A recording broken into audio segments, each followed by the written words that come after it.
So when we asked her what is your teenage dream, she said to walk down the school hallway and see her classmates 30 years in the future with receding hairlines and beer bellies.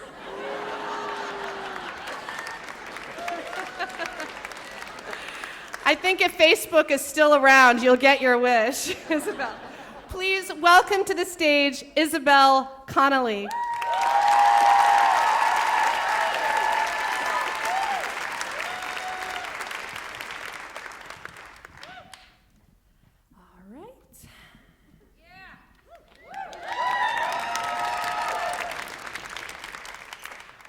It's 5 years ago.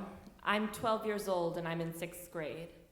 I'm kind of in that weird in-between stage between childhood and being a teenager. I have this really small, narrow body and a very large head. And I'm kind of uncomfortable with myself and a little nervous. I don't have that many friends, but that's okay. That January, my mom and dad sit my barely 10-year-old sister, Amelia, and I down on the couch, and they say, "Isobel, Amelia, Dad has cancer." And not just that, Dad has stage 4 head and neck cancer. When I get this news, it's like a death sentence. It's like hearing my dad is gonna die, and that I'm just kind of getting this like heads up, and this is how much time you have left. And I don't know what to do with this information. I break down and I cry for the rest of that day. The next day I go to school, and all the parents know, and so they told their kids, and so their kids know. And I walk around and I get a lot of awkward hugs and so many hushed, "I'm so sorry." And the parents are trying too, because the thing about cancer is that it really freaks people out. And no one wants to say, "Man, that really sucks, your dad has cancer." So parents do things like the day of my dad's surgery, deliver a chocolate cake to the hospital.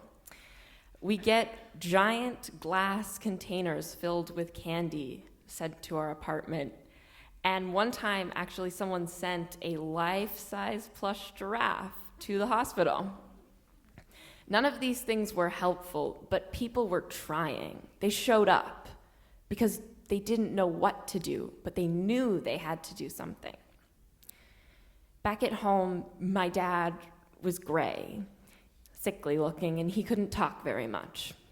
After the surgery, we just kind of sat around and smiled. I wanted to do something for him. I felt helpless. I was small, and I had no power over what was happening. And so I went back to school. I sat in advisory with a few other kids, and we were handed out these flyers, and it said, "School hair party." Essentially what it would be is this group of kids was gonna go to a salon and cut off their hair and give it to Locks of Love, a charity that makes wigs for cancer patients who've lost their hair in chemotherapy. And this is it. This is my thing. This is the thing that I can do. I don't have to feel helpless. I can do something. And this feels amazing. And I go home and I tell my mom and my dad and my sister, and they're also really excited. They're glad that we have found something.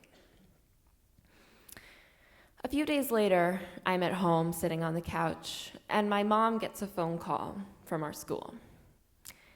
And they say, "Hey, Maria, a parent was talking about what the girls are doing to one of their friends, and that friend happened to be a producer at Fox News. And they really love the story, and they really want to run a live segment on the girls cutting their hair for their dad." And I should tell you a little bit about my mom first, because my mom is a tall, brown-haired Australian woman. We used to live in San Francisco, and we would go to anti-Bush rallies, and we would lie on the streets to avoid getting arrested. My mom screams and curses about the people at Fox News. She hates them.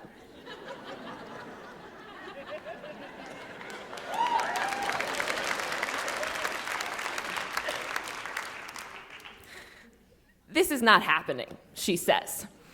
And they are like, okay, we understand, and they hang up the phone. A few hours later, they call back, and they say, what if we don't talk about their dad? What if it's just about these two sisters cutting their hair?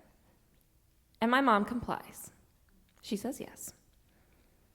To this day, I'm confused why someone like my mom said yes to this. But what I really think was that she thought that this would add to this being this nice thing, this bright spot for us, in something that had been so terrible. And so we go to get our hair cut on a Wednesday.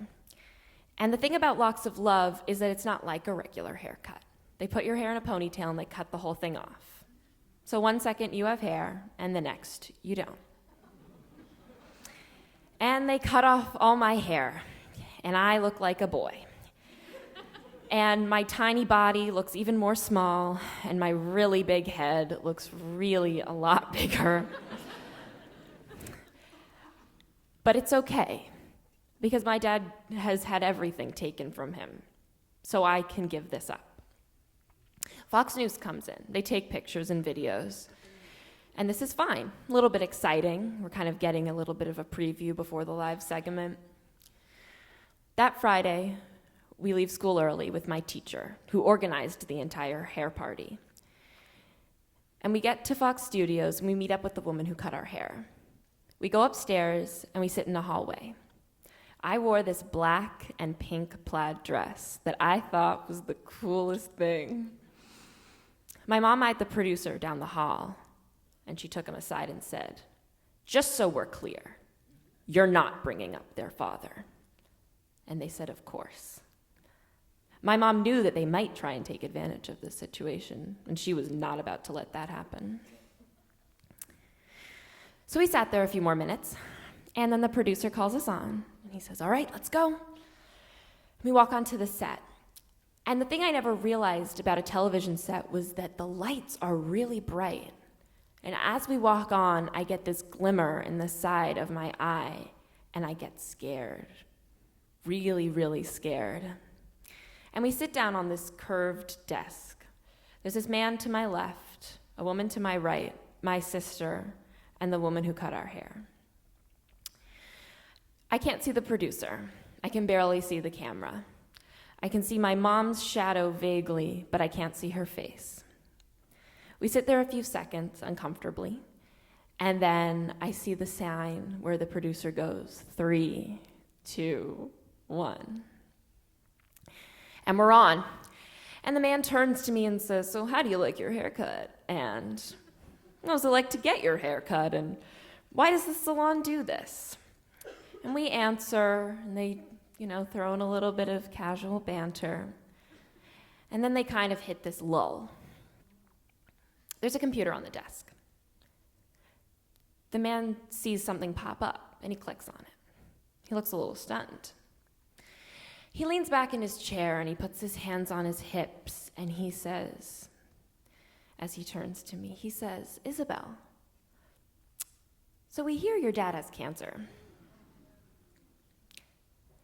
and that he's having chemotherapy. So can you tell us, has his hair fallen out yet?" He asked the question he was not meant to ask. He made that choice. And 12-year-old Isobel doesn't want to talk about how much of her dad's hair has fallen out.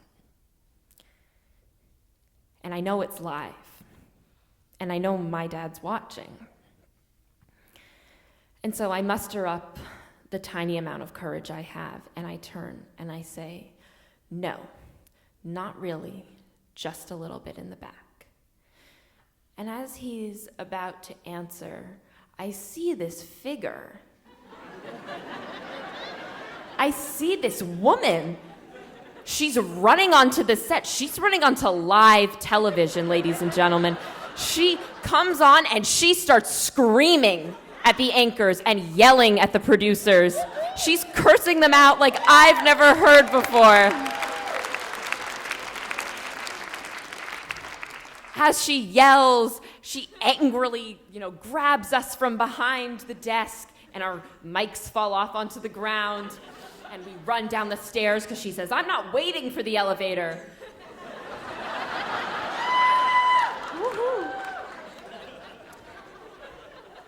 get downstairs, and it's a hot day. She pulls out her phone, and she gets on the phone and starts yelling at somebody else.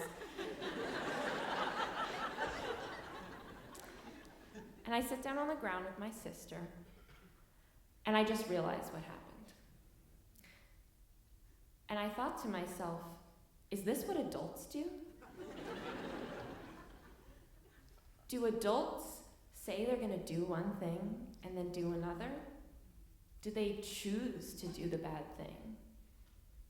Does this mean when I'm an adult, I'm gonna do bad things? Because I've met well-meaning adults, I've been surrounded by them, and they've been nothing but supportive. And I'm confused. So now I'm 17. My dad is 5 years in remission.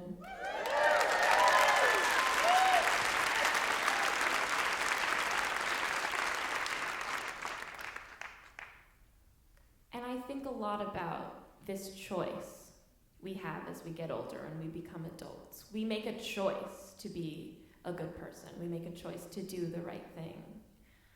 We don't always know what to do. People buy candy and cakes and they just show up. But what I know is that I know you can choose to be the good person. But more than this, I know that I do not want to be anything like the adults I met on Fox News. Thank you.